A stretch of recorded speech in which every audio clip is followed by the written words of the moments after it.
산상수훈 강해 51강 교회를 통해 임하시는 하나님의 나라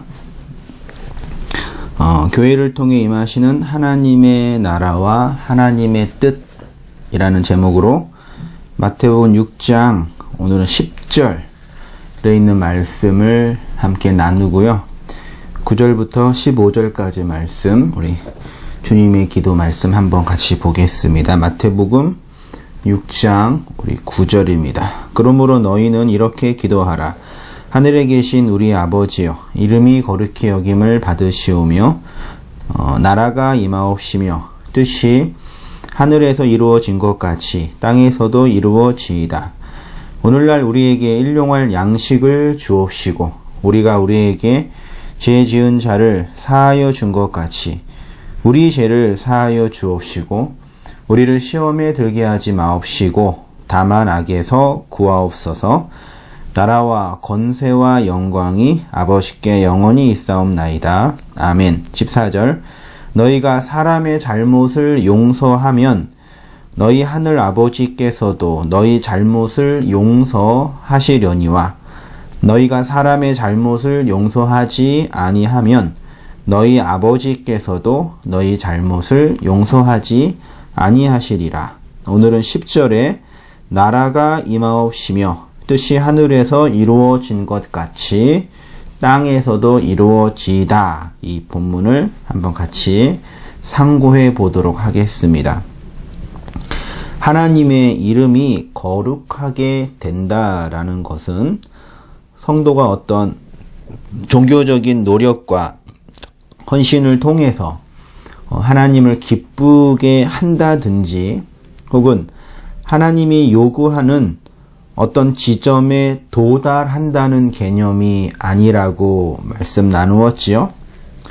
천지의 창조주이신 하나님께서 당신의 이름, 즉 하나님의 존재의 성품을 이 땅에 새기셨는데 이 땅에 하나님의 이름을 새기셨는데 그들이 바로 하나님의 백성인 성도, 교회라는 말씀입니다.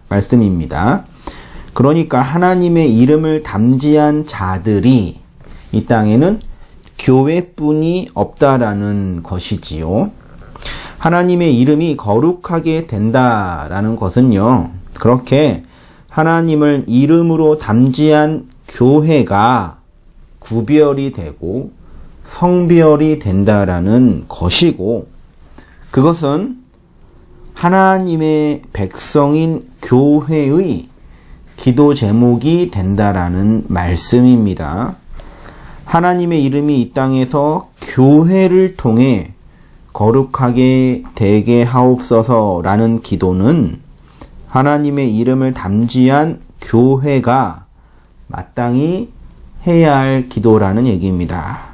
그 기도는 결국 하나님의 언약의 실행, 하나님의 언약이 창세전 하나님께서 언약하신 그 언약의 내용이 이 역사라는 과정을 통해서 실행되고 적용된다는 것이고 그것이 무엇인지 하나님의 구제를 통해서 예수 그리스도의 십자가를 통해서 알게 된 그 교회로서의 하나님의 백성만 그 하나님의 언약을 알았기 때문에 진정으로 언약 성취의 과정을 위해서 기도하는 존재가 된다라는 말씀인 거죠. 그래서 그 하나님의 언약이 우리의 역사와 삶 속에서 이루어지기를 누군가는 기도를 하게 되는데 그 누군가가 바로 본문에서 말하는 그 하늘들이고 그 하늘이 결국 하늘의 진리를 담지한 교회라는 말씀인 거죠. 이는 결국 하나님이 당신의 이름을 넣어주신 교회를 이 세상에서 구별시키시겠다는 하나님의 언약적 함의가 내포되어 있는 것입니다. 아담의 죄를 고스란히 그 본성 속에 물려받은 모든 인류는요, 자기의 이름을 위해서 존재해요. 그게 인간에게 운명 지어진 죄의 결과이고 생리적 본성이잖아요. 그런데 그들 속에서 선택을 받아 특별하게 구별된 교회라는 그 특별한 종족들은요, 자신들의 이름이 아니라 하나님의 이름을 위해서 구별된 존재라는 얘기입니다. 우리가 교회인 성도가 하나님의 이름을 위해서 열심히 잘 산다, 도덕적으로, 윤리적으로, 종교적으로 어떠한 일을 잘 성취한다, 그런 우리의 행위의 문제가 아니라 그렇게 선택받은 교회만이 하나님의 이름의 구별을 위해서, 하나님의 이름을 드러나는 존재로서의 구별을 위해서 존재하게 된다라는 말씀이에요. 교회가 주님께 이러한 기도를 드린다라는 것은 결국 자신의 존재가 무엇인지를 확인한다라는 것이고, 그 하나님의 뜻과 의지에 의해서 기꺼이 순종하게 됐다라는 신앙 고백이라는 말씀입니다. 하나님의 이름을 담지하여 그 하늘이 된 교회는 하나님의 이름을 드러내는 존재가 된다라는 얘기죠. 이는 곧 하늘의 진리를 이 세상의 빛처럼 흘려주는 기관이 된다라는 것이고, 그것이 곧 하나님의 통치가 실현되는 하나님의 나라라는 말씀인 겁니다. 한번 우리의 삶을 돌아보았으면 좋겠어요. 그래서 우리는 진짜 이 첫 번째 주님의 기도를 통해서요, 교회인 우리 자신의 존재와 우리의 역사 속 삶을 깊이 돌아볼 필요가 있는 것입니다. 이 땅에서 성공하고 번영하는 것이 우리의 목적일 수는 없지요. 예. 우리가 이 땅에서 하나님의 이름을 거룩하게 드러내는 존재는 되어야 된다는 얘기죠.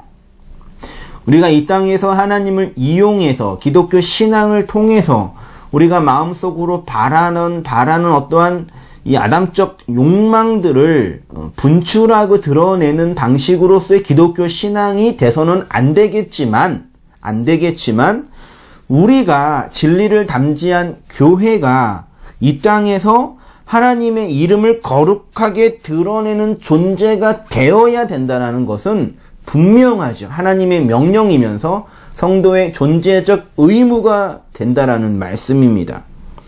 우리 온땅교회 성도님들은 여러분의 이웃들에게 온땅교회가 어떠한 교회인지를 드러내는 온땅교회의 홍보 대사가 된다라고 그랬잖아요. 우리 온땅교회가 어떠한 교회인지 여러분들의 이웃들은 모르잖아요. 그런데 온땅교회에서 성경을 배우고 진리를 터득하는 여러분의 존재와 그 삶을 통해서 온땅교회가 어떤 교회인지를 여러분 주위에 있는 이웃들이 간접적으로 보게 된다라는 얘기죠. 그러니까 그거는 이런 측면에서 이 온땅교회라는 지상의 교회뿐만 아니라 영원한 하나님의 교회의 일원으로 이 세상에 살고 있는 저와 여러분들을 한번 생각해 보자라는 말씀인 거예요. 우리가 영원한 하나님의 교회의 일원으로 이 세상에 살고 있는 우리들은 하나님의 어떠하심을 드러내는 존재가 될 수밖에 없다라는 말씀입니다. 그래서 성도는 이 세상에서 그가 존재하는 것만으로도 하늘의 진리가 무엇인지를 흘려주는 진짜 하늘이 된다라는 얘기입니다. 복음은 그렇게 먼저 그 복음의 진리를 깨달은 자를 통해서 이 역사 속에서 흐르기 때문에 그 하늘의 진리를 담지한 자가 역사 속에서 어떻게 있어야 되냐가 진짜로 중요하다라는 말씀이죠. 더더군다나 오늘날과 같은 교회론의 춘추 전국 시대에 제가 요즘에 에베소서랑 산상순 기타 함께 우리 지체들과 말씀을 나누고 공부하면서 교회에 관한 이야기를 많이 하고 있잖아요. 그래서 필립 샤프의 교회사 전집이나 프랭크 바이올라나 자크 엘룰이나 이런 기독교 사상가들의 그 교회론적인 측면을 탐독하고 탐구하면서 오늘 우리 시대 우리의 교회, 이 지역교회가 어떠한 모양새를 가지고 있어야 되는지 진지하게 고민을 하게 되는 거예요. 그런데 이 교회론에 대한 다양한 그 견해와 자기 주장들이 있죠. 그래서 저는 오늘날 우리의 교회 시대를 교회론의 춘추 전국 시대다라고 말할 수 있을 것 같아요. 예를 들어서 교권주의, 그 중앙 집권적인 어떤 교설과 저 교회 전통으로 기독교와 성경을 해석하고자 하는 그 집단들을 누구라 흔히 말하죠? 카톨릭 교회가 지금 그러고 있잖아요. 하나님의 말씀보다 성도들의 내적인 경험보다 자신들의 종교적인 전통, 자신들의 관습, 오랫동안 이어왔던 자신들의 어떤 이 틀이 성경을 해석하고 하나님을 해석하는 틀이 된다는 얘기죠. 그래서 교황이 어떤 얘기를 하느냐, 그 교권과 그 성직주의로 사람들을 분해하고 제도를 만들어서 아주 탁월한 중앙 집권적 체제를 만들고 있잖아요. 카톨릭이 그러고 있죠. 거기에 대한 반작용으로 요즘에는 소위 유기적 교회, 유기적 기독교, 가정교회, 가나안 성도라 그럴까요? 안나가 성도, 혹은 노마디즘. 철학자가 말했던 그 노마드, 그래서 유목민들, 디지털 유목민, 그래서 삼성이 많이 옛날에 사용했던 것 같는데, 그 디지털 유목민이 아니라 이제 영적인 유목민들이죠. 특별한 지역교회나 섬기는 교회, 출석하는 교회 없이 그냥 알아서 집에서 예배드리고 설교 들으면서 그분들이 잘했다 잘못했다 그런 얘기를 하는 게 아닙니다. 이런 다양한 진짜 그야말로 교회론의 춘추 전국 시대에 놓여 있어요. 500년 전에 루터와 칼빈이 종교개혁을 일으키고 카톨릭의 그 교권화된 잘못된 교권주의적인 기독교를 이제 개혁하기 위해서 개혁주의를 주창하고 장로교를 세우면서 진행하고 있는데 500년이 지난 이 시대는 또 다른 의미의 카톨릭화되고 있는 그런 시대가 아니라고 누가 말할 수 있겠습니까? 어쨌든 이렇게 우파든 좌파든 중도파든 극단적인 우파든 극단적인 좌파든 다양한 형태의 교회가 지금 우리가 살고 있는 이 지상에 존재하고 있어요. 그런 시대에 우리 온땅교회가 세워졌고 여러분과 함께 말씀을 나누고 진리를 공부하고 함께 기도를 하면서 온전한 지상교회를 함께 세워가자는 이 추구와 이 노력을 하자라는 얘기죠. 이렇게 성경과 복음의 진리를 정확하고 바르게 증거해야 할 교회가 절실히 필요하다라는 것은 분명하다는 얘기입니다. 이런 시대에. 나만 잘났다, 나만 유일한 교회이다, 그렇게 나를 증명하기 위해서 안달날 필요는 없겠죠. 그렇지만 누군가는 반드시 하늘의 그 진리, 성경의 진리, 즉 예수 그리스도의 십자가와 복음의 은혜와 하나님 나라의 완성에 관한 이 성경의 진리를 정확하고 바르게 증거해야 할 사명과 의무는 우리들에게 있는 것입니다. 그리고 하나님은 그 일을 우리가 아니더라도 누군가를 통해서 하나님이 하나님의 일을 하십니다. 내가 꼭 그 일을 해야지만 하나님이 되시는 것은 아닙니다.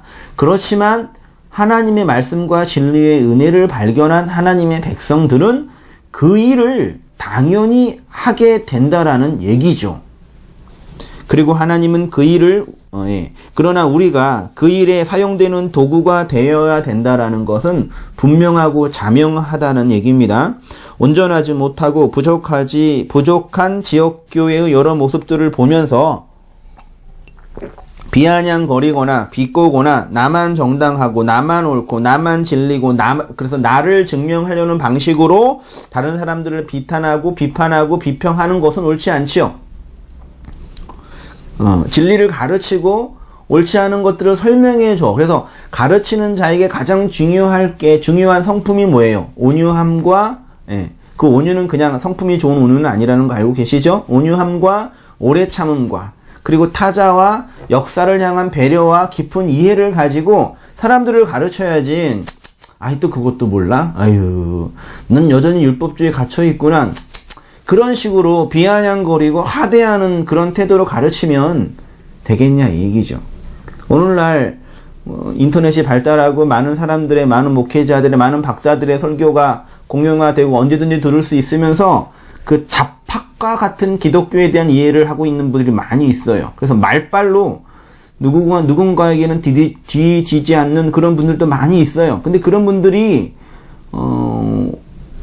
오류를 범할 수 있는 내용이 뭐냐면 이런 태도예요. 가르치는 자로서의 기도하는 자질, 오래 참는 자질, 그 가르침을 받는 자에 대한 배려, 이런 그 부모가 자녀를 양육하고 돌보는 마음으로 가르치지 않고 그냥 정죄하고 그냥 해체시키고 비아냥거리고 비꼬고 하대하는 마음으로 말씀을 가르치면 되겠냐, 이 얘기입니다.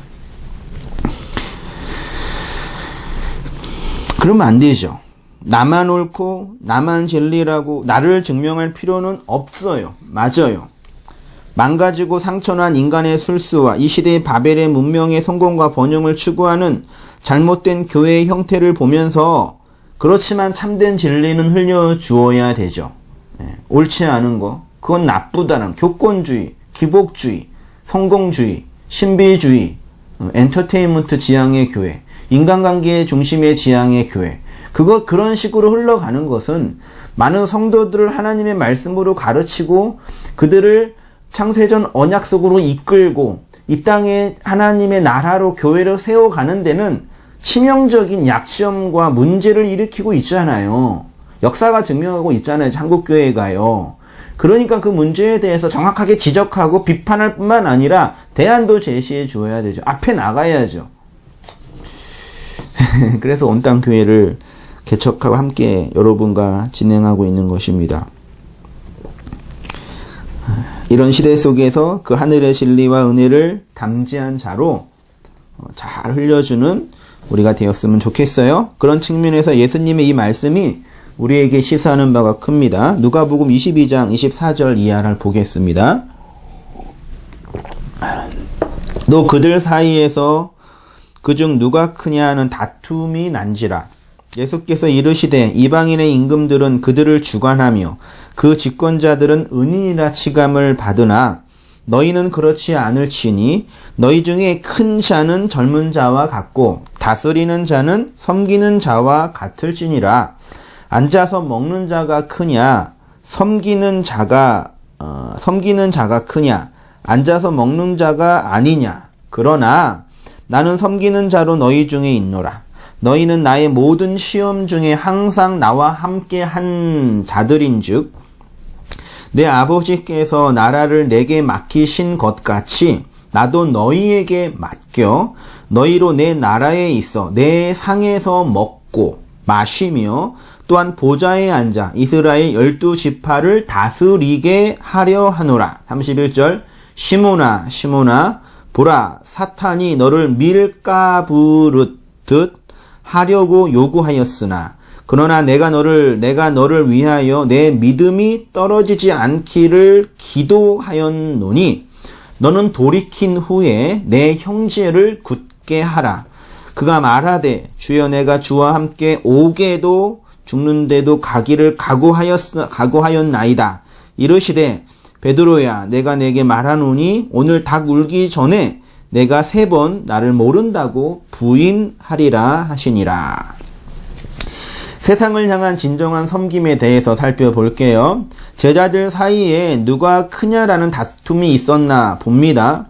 제자들은 여전히 민족적 이스라엘의 회복을 위한 종교적 열심으로 예수 그리스도를 쫓아갔죠. 예수님을 보면서 저분이 메시아다라는 신앙 고백은 있었지만 당대의 삐뚤어진 유대교의 민족적 메시아 상이에요. 정치적, 군사적 메시아 상이에요. 저 큰 권세와 종교적인 힘으로 로마의 압제, 정치적 한계를 극복할 수 있다라는 그런 신념을 가지고 예수님을 쫓아가는 자들이 12제자예요. 그 중에 대표가 유다잖아요. 한 명의 대표가. 그 유다가 그 예수를 팔아서 그렇게 죽은 것처럼 그 유다만 나쁜 그 제자가 아니라 사실 모든 제자가 그러한 민족적 사관을 가지고 예수를 쫓아가고 있었던 거예요. 25절에 보면 예수님은 이방인의 임금들은 그들을 주관하며 그 집권자들은 은인이라 치감을 받으나 라고 하시면서 이 세상의 왕, 나라들의 존재의 원리에 대해서 뭐라고 해요? 이 세상의 왕은 힘과 권력과 자신들의 그 힘을 통해서 사람들을, 백성들을 다스리고 통치하고 통제하고 장악해요. 그게 이 세상 왕의 특징이에요. 그래도 실제로 사람들은 자신의 힘과 권력으로 누군가를 다스리고 통치할 때, 조정할 때 그런 존재감이 확인되고 그런 어떤 심리적인 카타르시스를 느끼잖아요. 누군가를 조정할 때. 그래서 누군가를 조작하고 조정하고 통치하고 싶어서 더 많은 자원과 더 많은 힘을 축적하려고 하는 게 인간의 본성인 거죠. 그런데 26절에 보시면 너희는 그렇지 않을지냐. 너희는 그러면 안 돼. 세상의 왕들은 이 땅에 있는 힘과 자원을 가지고 사람들을, 백성들을 통치하고 지배하지만 너희들은 그러면 안 돼. 그러시면서 너희 중에 큰 자는 젊은 자와 같고 다스리는 자는 섬기는 자와 같을지니라 라고 하나님 나라의 윤리를 가르치시는 거예요. 하나님 백성의 존재 양식을 가르치시는 거예요. 하나님 백성의 존재 양식은 세상 백성의 존재 양식과는 반대다라고 하시는 거예요. 예수님은 이 세상을 섬기는 자로 오셨습니다. 여기 섬기다라는 헬라어가 디아코네라는 동사예요. 이 디아코네는 말 그대로 섬기다 봉사하다인데 어떤 뉘앙스를 가지고 있냐면 종이 주인에게 음식을 베풀고 서비스를 해서 식탁을 도와줄 때, 밥 먹는 것을 도와줄 때가 디아코네오예요. 그 섬기는 거, 식탁 시중을 두는 거예요. 음식을 나누어 주는 거예요. 그 디아코네의 명사형이 디아코노스죠. 그래서 식탁 집안에서 집안의 일을, 집 주인의 일을 돌봐주는 집사, 그렇게 고용자, 하인, 그런 의미로 사용됐어요. 그래서 디아코노스가 신약 성경에는 집사로 번역이 된 거죠. 그런데 오늘날 교회에서 사용되는 이 디아코노스, 집사라는 그 단어와 예수님이 말씀하신 집사와 그리고 초대교회에서 세웠던 집사는 완전히 다릅니다. 한국 현대 교회가 성경에 2000년 전에 기록된 성경을 그야말로 오해하고 곡해한 문맥 중에 하나죠. 역사적인 과정 속에서 그렇게 이제 오해되고 있는 성경의 진이에요. 오늘날처럼 디아코노스 집사는 교회에서 집사 직분을 세워서 교회 주일날 봉사하게 하고 헌금 내게 하는데 사용하는 그런 것과는 원래 성경은 아니에요. 원래 성경의 디아코노스는 진리의 양식을 나누어 주는 자가 디아코노스 집사예요. 최초로 그러면 진리의 양식을 나누어 준 분이 누구예요? 예수님이죠. 예수님 스스로 나는 이 세상에 섬기는 자로 왔다 그랬잖아요. 예수님 뭘 섬겨주세요? 우리에게 어떻게 섬겨주셨죠? 자신의 육체를 양식으로, 하늘의 양식으로 나누어 주셨잖아요. 그게 예수님의 구제이고 예수님의 기도이고 예수님의 금식이라고 공부할 거예요. 하고 있고요. 그 예수님 스스로 진리의 양식을 나누어 주는 집사로 디아코노스로 존재한 것처럼 내 말을 듣고 나를 따르고 있는 너희들도 그렇게 하늘의 양식을, 진리의 양식을 나누어 주는 존재가 돼야지 왜 여전히 세상 왕들처럼 이 세상을 통치하고 지배하고 정복하려고 그러니? 그 말씀을 하시는 거예요. 오늘날도 성도와 교회가 이 세상을 향하여 해야 할 일이 바로 디아코노스이지요. 예수님께서 베드로를 비롯하여 그의 제자들에게 바로 이 디아코노스의 일을 하게 하기 위해서 그들을 부르시고 그들을 가르치신 겁니다. 그러나 사단은 그 일을 못하게 합니다.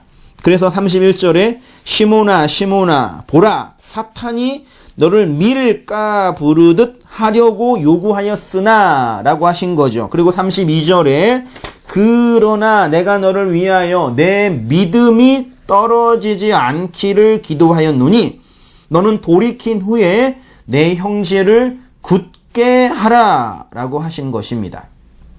사단, 헬라어로 사타나스라는 단어인데 원래 뜻은 거짓말로 거짓말하는 자, 비진리로 진리를 대적하는 자. 그러니까 사탄은 어떠한 내용을 대적하는 상대편이 사탄이에요. 그러니까 항상 나쁜 말로만 쓰이지 않죠. 반대편에 있는 대항자니까요. 진리를 대적하는 자리에서 돌이킨 후에 너의 그 태도는 진리를 대적하는 세상의 왕들의 삶의 방식이야. 그런데 너는 거기에서 돌이킨 후에 어떻게 하라고 해요? 진리를 담지한 자로서 내 형제를 굳게 하라고 명령하시고 권면하십니다. 그러면 형제를 무엇으로 굳게 세우지요? 대적의 말이 아닌 진리의 말을 가르침으로 형제를 굳게 세울 수 있는 거지요. 그것이 곧 말씀이라는 양식을 나누어 주는 디아코노스, 집사의 직임이고 의무인 거죠. 이것이 바로 예수님을 따르는 우리 교회가 12제자, 12아들, 그 교회잖아요. 교회가 이 역사 속에서 마땅히 감당해야 할 의무이며 사명이라는 말이에요. 그것은 우리가 해야 할 의무이면서 반드시 하게 된다라는 존재적 설명이라는 말입니다.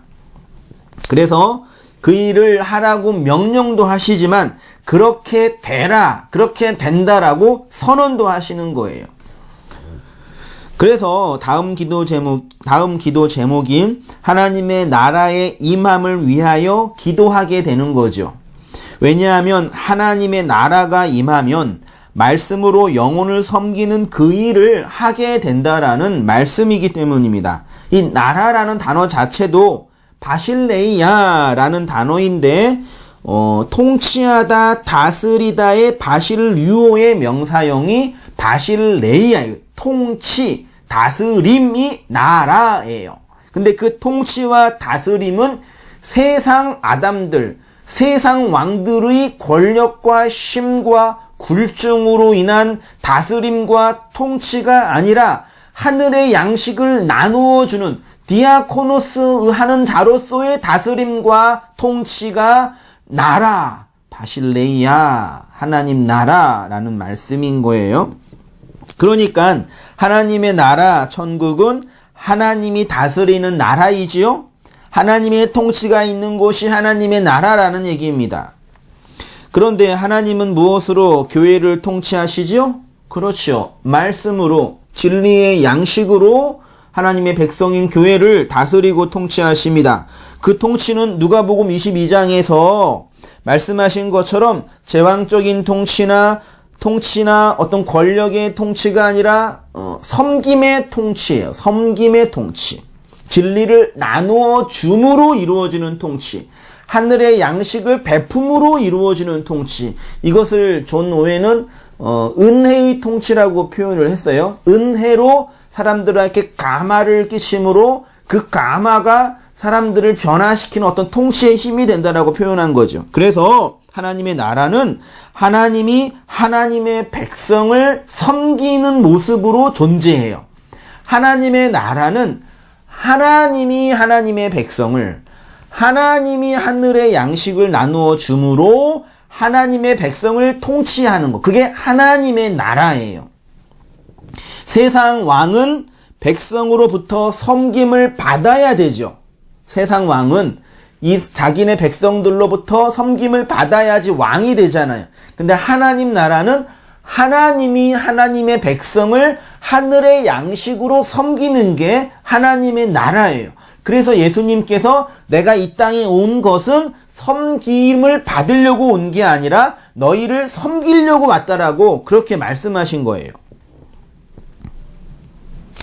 하나님은 하나님의 백성을 섬기는 자로 계십니다.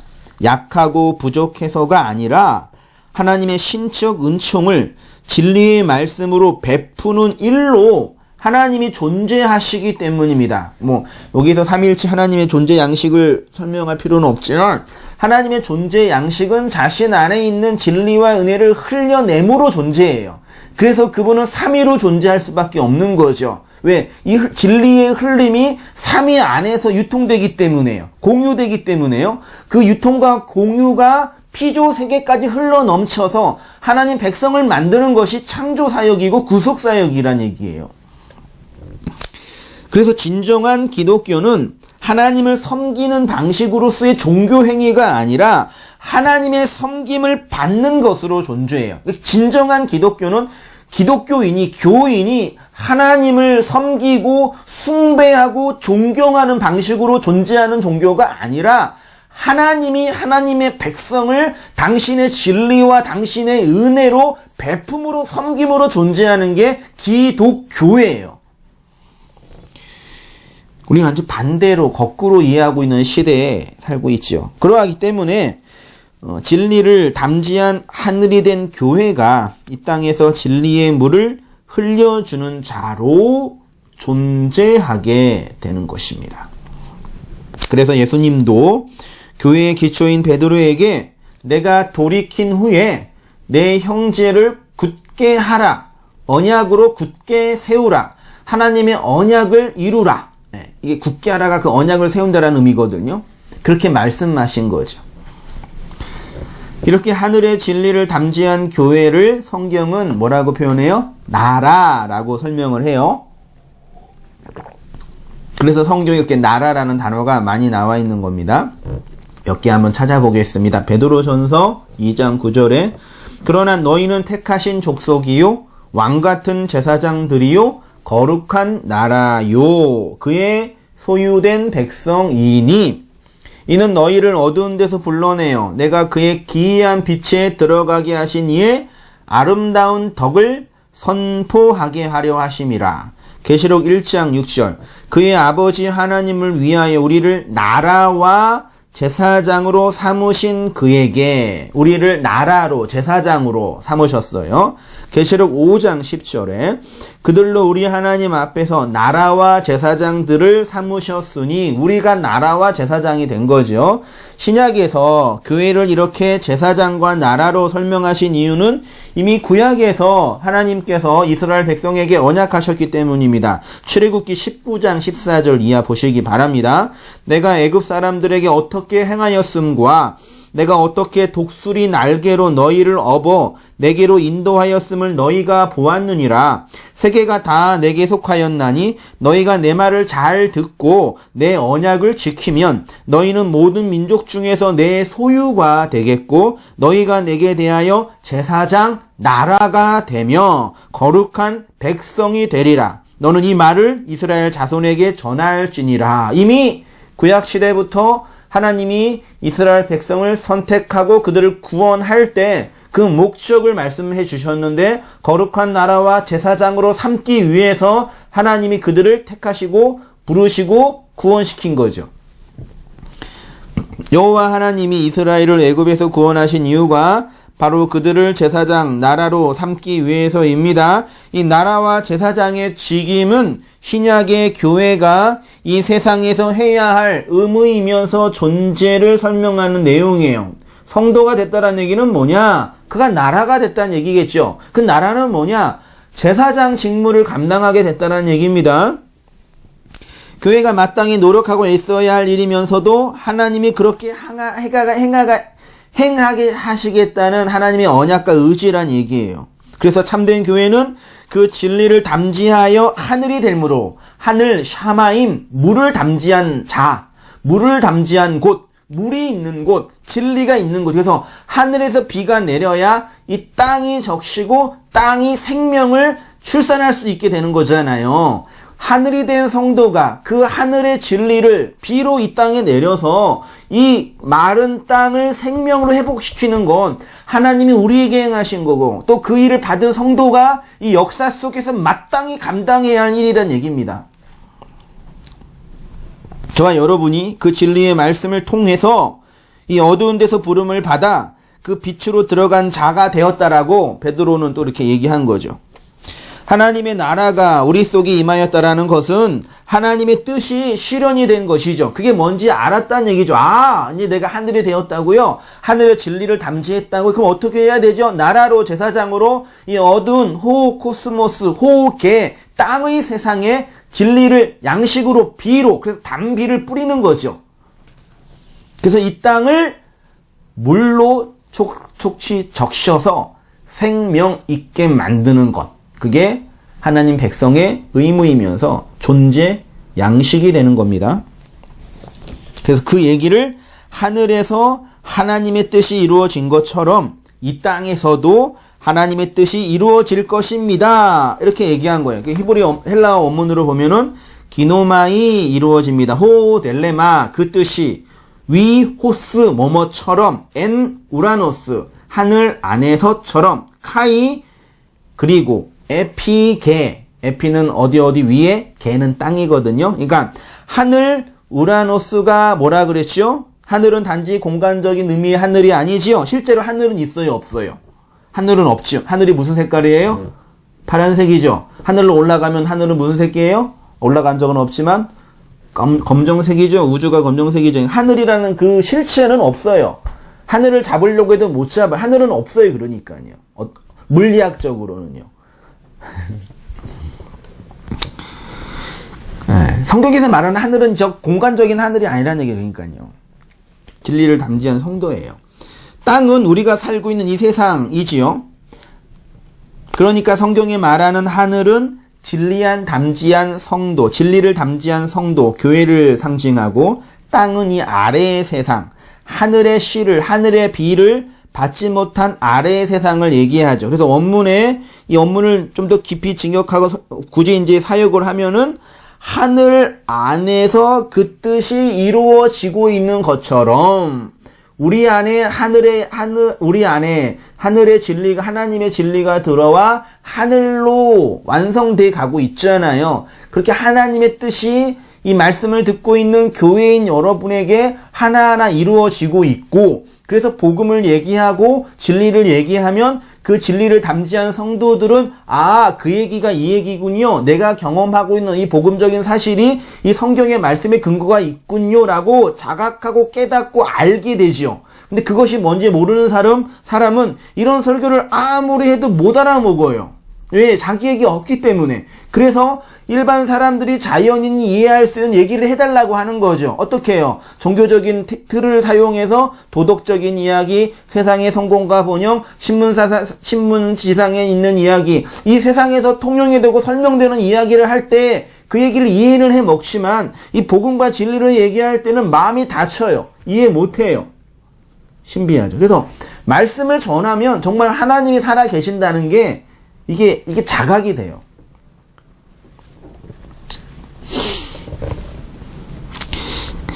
기독교의 역사의 진행은 구속사라고 합니다. 그래서 우리는 이 역사를 구속사적인 틀로 이해해야 합니다. 하나님의 뜻이 하나하나 이루어진다는 개념이 하나님의 구속사의 개념이거든요. 그것은 신부가 신랑을 만나는 이야기이고 땅에 씨가 뿌려져서 나무가 되는 이야기이며 달이 태양의 빛을 받아 밤에 빛나는 이야기이며 어두움이 빛으로 드러난다는 이야기이며 죄가 의에 의해서 덮여진다는 이야기이고 여자가 남자를 만나는 이야기이며 땅이 하늘로 함몰해 간다는 이야기입니다. 그것이 우리 기독교의 구속의 역사 과정 속에서 이루어지는 거예요. 하늘 안에서 그 뜻이 이루어진 것처럼 호계, 이 땅에서 에피게 위에도 하늘에서 이루어진 그 뜻이 이 땅에서도 이루어지기를 원합니다라고 기도를 하라는 얘기예요. 그래서 이 얘기를 바울은 이렇게 얘기합니다. 에베소서 1장 10절에 하늘에 있는 것이나 땅에 있는 것이 다 그리스도 안에서 통일 아나케팔로마이 예수 그리스도의 머리 되심으로 땅이 하늘로 함몰해 가는 거죠. 땅이 하늘이 되는 거예요. 그래서 이 땅이 완전히 하늘이 될 때 종말이 되는 거죠. 그러면 땅에 있는 것, 땅에 있는 족속이 하늘로 한 번에 가지 못하면 땅으로 남지요. 그게 먼지고 티끌이잖아요. 그게 하데스, 지옥이라는 개념으로 성경이 말하고 있는 거예요. 예수님의 재림을 통해서 이 땅의 역사가 완성되는 이야기를 또 이렇게 말합니다. 계시록 21장 1절 이하. 또 내가 새 하늘과 새 땅을 보니 새 하늘과 새 땅이 되어 이제 처음 하늘과 처음 땅이 없어졌고 바다도 다시 있지 않더라. 또 내가 봄에 거룩한 성 새 예루살렘이 하는 하나님께로부터 하늘에서 내려오니 그 준비한 것이 신부가 남편을 위하여 단장한 것 같더라. 창세기 1장 1절에서 태초에 하나님이 천지를 창조하셨지요. 그 천지는 그 하늘들과 그 땅이에요. 하늘은 쌍수로 되어 있고 땅은 단수로 되어 있다 그랬잖아요. 하나님은 인류의 역사란 이 땅의 시간 속에서 하늘이라는 하나님의 나라를 만드시는 거예요. 그래서 구원을 두 번째 창조 혹은 재창조라고 말하는 거죠. 하나님이 첫 번째 창조를 통해서 땅과 하늘을 창조하셨어요. 근데 이건 완전한 창조가 아니라 다시 창조하죠. 그래서 이 땅을 다시 하늘로 만들어가는 과정이 이 우리의 역사를 통해서 경험되는 거죠. 그것이 하나님의 구속사라는 얘기입니다. 아래의 땅을 통해서 위의 하늘을 만드시면 두 번째 하늘, 새 하늘이 되는 거죠. 그래서 종말의 때에 새 하늘과 새 땅이 완성이 된다라고 계시록이 말하는 겁니다. 그 새 하늘이 예수님의 재림을 통해 완성이 되어 영원한 하나님의 영원한 나라, 하나님의 영원 속으로 우리 모든 존재가 함몰해 가는 거죠. 선택받은 존재가. 그게 천국이라고, 완료된 천국이라고 성경은 말하지요. 이렇게 하나님의 구속사가 무엇인지 자신의 역사를 통해서 체험하고 있는 성도가 하늘에서 그 뜻이 이루어진 것처럼 이 땅에서도 이루어집니다 라고, 이루어지기를 원합니다, 이루어질 것입니다 라고 기도하게 된다는 얘기죠. 그 기도는 그 하나님의 뜻과 상관이 없이 하나님의 뜻이 이루어졌으면 좋겠어요. 예. 그런 식의 기도가 아니라 내가 그 하나님의 기도 속에, 하나님의 뜻 속에 함몰돼 있다라는 의미예요. 그래서 그것이 무엇인지 안 자만 하늘에서 하나님의 뜻이 이루어진 것처럼 이 땅에도 하나님의 뜻이 이루어지기를 기도하게 된다는 얘기예요. 그러니까 기도는 단지 우리의 소원과 바람을 아뢰는 것이 아니라 하나님의 뜻과 언약을 안 자가 그 뜻을 흘려주는 언약적, 선지자적, 계시적 의미의 기도가 되는 거죠. 그게 프로시코마이의 뜻이라고 그랬잖아요.